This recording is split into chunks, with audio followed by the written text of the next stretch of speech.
ఒక మీటింగ్ మాట్లాడుతుంటే 7 మాటలు పోతుంది కరెంటు. నల్గొండలో జగదీష్ రెడ్డి మాట్లాడుతుంటే 7 సార్లు పోతుంది కరెంటు. ఏం మాయ రోగం వచ్చింది మీకు? తెలివిలేక, నడపరాక, చాతగాక ఇలా మంది మీద బదనాం పెట్టి బతుకుదాం అనుకుంటున్నారా?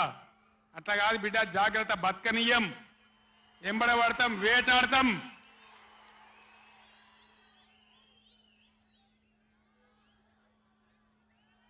ఏం పనులు చేయాలి వీళ్ళు? మేము చేసిన కాడికి మేము చేసినాం. మేము చేసిన ఫలితం కండార చూసినాం. తెలంగాణ ఒకనాడు ఏడ్చిన తెలంగాణ 3 కోట్ల టన్నుల వడ్లు పండించింది ఇదే తెలంగాణ. 3 కోట్ల టన్నులు. ఏం బీమారి వచ్చింది నాకు అర్థం కాదు. రైతు బంధు ఇస్తానికి కూడా శాతం అయితే లేదా? ఇంత దద్దమ్మలా? రైతు బంధు కూడా ఇయ్యరా? నియమ ఇస్తే ఇచ్చినవి, ఇవ్వకపోతే ఇయ్యలే. ఇస్తే ఇచ్చినవి, ఇవ్వకపోతే ఇయ్యలే. అన్నదాతలను పట్టుకొని, రైతులను పట్టుకొని రైతు బంధు అడిగాను అని చెప్పుతోని కొట్టున్నట్టవా? ఎన్ని గుండెలురా మీకు? ఎట్లా మాట్లాడతారు? కండకావరమా? కన్ను నెత్తికొచ్చినాయా? ప్రజలని నానేది అట్లా? ఒక్క మాట చెప్తున్న, జాగ్రత్త. నోడు దురిసి మాట్లాడటోలారా, చెప్పులు పంటలు పండించే రైతులకు కూడా ఉంటాయి.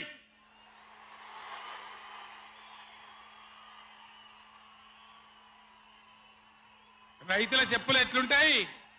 బందోబస్తుగా ఉంటాయి బాగా. రైతుల చెప్పులు ఎట్లుంటాయి? బందోబస్తుగా ఉంటాయి, గట్టిగా ఉంటాయి. ఒక్కటే చెప్పు దెబ్బతో మూడు పళ్ళు ఊసిపోతాయి. దానికోసమైనా మీరు అడిగేది? ఇది మర్యాదనా? ఇది గౌరవమా? ప్రజలను గౌరవించే పద్ధత? నీకు చేత కాకపోతే మాఫ్ చేయండి, జర నేను ఎందుకు చేరిస్తా అని చెప్పాలి. వెళ్తలేదు అని చెప్పాలి, మాకు చేయలేదు అని చెప్పాలి. కానీ అడిగినోని చెప్తోని కొట్టాలి. కేసీఆర్ సెలవు నల్గొండ అంటే కేసీఆర్ను తిరగనీయం. ఇంత మోగోళ్ళ?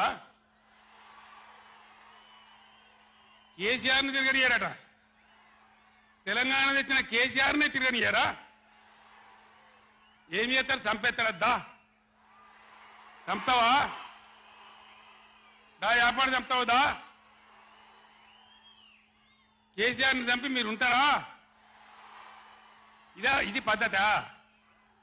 ప్రతిపక్ష పార్టీ తప్పకుండా ప్రజల సమస్యల మీద వస్తుంది, ప్రజల మధ్య అడుగుతుంది, వాదన చెప్తుంది. నీ దమ్ముంటే మేము చేసిన దానికన్నా ఇంకా మంచిగా చేసి చూపి. కరెంటు మంచిగా చూపి. ఆగమాగం అడివడి ఇష్టం వచ్చినట్టు ఏం చేయాలి? అలా పాలమూరు ఎత్తిపోతల పూర్తి చేయాలి, దాని గురించి మాట లేదు. ఖమ్మంలో సీతారామ ఎత్తిపోతల పూర్తి చేయాలి, దాని గురించి ముచ్చట లేదు. ఇంకా గురుకులాలు ఎక్కువ పెట్టాలి పేద పిల్లల గురించి, ఆ ముచ్చట లేదు. కరెంటు మంచిగా ఇవ్వాలి, ఆ ముచ్చట లేదు. మంచినీళ్ళు రావాలి మంచిగా. రాష్ట్రంలో చాలా దిక్కులు తిప్పలైతా ఉన్నది, పట్టించుకునే నాతులు లేడు. ఇంత మాయలమే ఇవన్నీ మాయం చేసి బలాదుర్గా తిరుగుతామనుకుంటున్నారా? తిరగని ఇయ్యం, జాగ్రత్త అని చెప్తా ఉన్నా. తప్పక నిలదీస్తాం, ఎండగడతాం.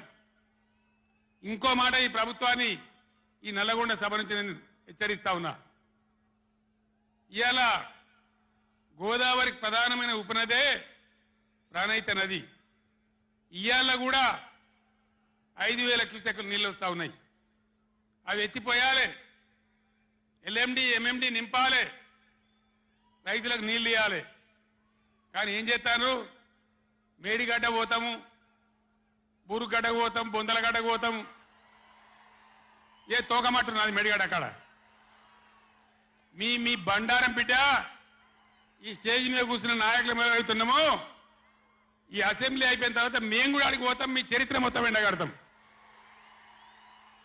ఓ లంగ చేత పెట్టి పోయిన ప్రభుత్వాన్ని బదనాం చేయాలి, బట్టగాల్చి మీదేయాలని మేము మేడిగడ్డ పోతాం. ఏం బిక్తాం మేడిగడ్డ అక్కడ పోయి? ఎందుకు పోతున్నావు మేడిగడ్డకు? దమ్ముంటే నీళ్ళు ఎత్తిపోయి, నీళ్ళున్నాయి, కాపర్ డ్యామ్ పెట్టి కూడా నీళ్ళు ఎత్తిపోయచ్చు. రైతుల ఈ కేసీఆర్ని బదనాం చేయాలని ఒక దుష్టబుద్ధి పెట్టుకో.